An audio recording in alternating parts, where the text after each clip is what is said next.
আসসালামু আলাইকুম। আজকে আমাদের ইট খোয়া করা হচ্ছে। ইটের এই খোয়া করানোর মেশিনটা আসছে সকাল ৭টা নাগাদ। তো আইসে তারা কাজ শুরু করবে, তো একটু মেশিনের সমস্যা দেখা দিচ্ছিল, এই কারণে কাজ করতে দেরি হয়ে গেছে।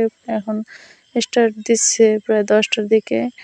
তো দেখেন ইট অনেকগুলো ভাঙ্গাও হয়ে গেছে প্রায়। এর মধ্যে ২-৩ বার আবার সমস্যা হয়েছিল, আবার ২-৩ বার বন্ধ করছি।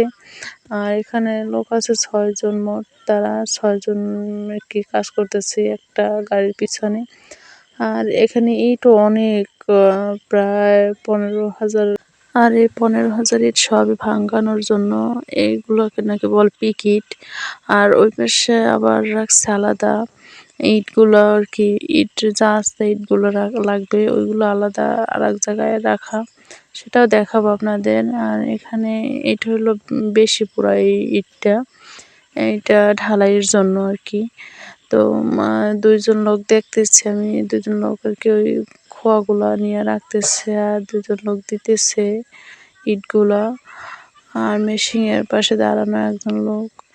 তো এতগুলো লোক একটা মেশিনের পিছনে খাটে। আর সত্যি কথা বলতে কি, আমাদের এইখানে যাতায়াত ব্যবস্থা এতটা পরিমাণ খারাপ, আসলে এই গাড়িগুলো নিয়ে আমাদের বাড়িতে আসাটা খুব মুশকিলের।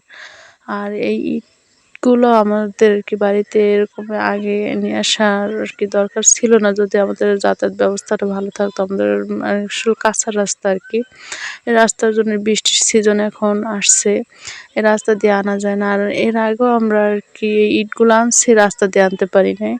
এটা আমাদের এখানে বিলের মধ্যে দিয়ে ট্রাক নিয়ে তারপরে এই ইটগুলো আনতে হয়েছে। আর এত ঝামেলা করে আর কি ইট আনার লাগছে আর কি, কি বলবো। এখনো ইট অনেক আনতে পারি না, ফিল্ডে আছে। তা বৃষ্টি নেমে গেছে, বিলে পানি উঠে গেছে, এই কারণে আর কি ট্রাক তো এখন আর আসতে পারবে না। আর এই যে ইট ভাঙার গাড়িটা, এটাও আর কি আমাদের রাস্তা দিয়ে আনছে খুব মুশকিলে।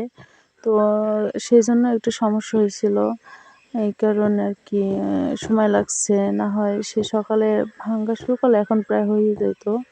তো এখনও অনেক সময় লাগবে, আজকের দিনের মধ্যে সম্পূর্ণটা পারে কিনা তা বলা মুশকিল।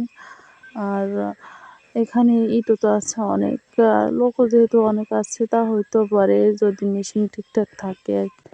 আর এই পাশে দেখেন এখনো কিন্তু অনেক ইট বাকি ভাঙ্গা, মনে হয় খানিক, ১,০০০, ২-৩ ভাঙছে সবেমাত্র আর কি এরকমের। আর মেশিনে সমস্যা দেখা দিতেছে বারবার। এই যে দেখেন এখান দিয়ে আমাদের কি গাড়ি উঠছে, ট্রাকে নিয়ে আসছিল যখন ইট, তখন এইখান দিয়ে আসছিল রোড করে। আর এইখানে রাখছে বাকি ইটগুলো। আমাদের এখনো অনেক ইট ফিল্ডে আটকা পড়ে আছে, সেগুলো তো মনে হয় এখন আর আনা যাবে না। কারণ আমাদের যে বিল আছে না, ওই বিলে তো পানি উঠে গেছে, এখন আর আনা সম্ভব না। তো দেখা যাক কি করা যায় এখন। যদি রোদ ওঠে, যদি কি বিলটা শুকিয়ে যায়, আর যদি ট্রাক আর কি চালক সে যদি সাহস করে, তো আনবো ইনশাল্লাহ। বাকিটা আল্লাহ ভরসা। আর আজকের তো এই খোয়াটা সম্পূর্ণ যদি আল্লাহর রহমতে ভাঙানো হয়ে যেত আলহামদুলিল্লাহ। আর তারপর আমরা বালু আর কি বালু আনা শুরু করবে।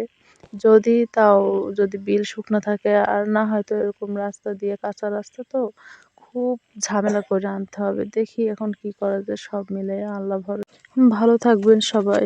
আর এরকম নতুন নতুন ভিডিও দেখার জন্য আমার চ্যানেলটি সাবস্ক্রাইব করে আমার পাশে থাকবেন সবসময়। আল্লাহ হাফেজ।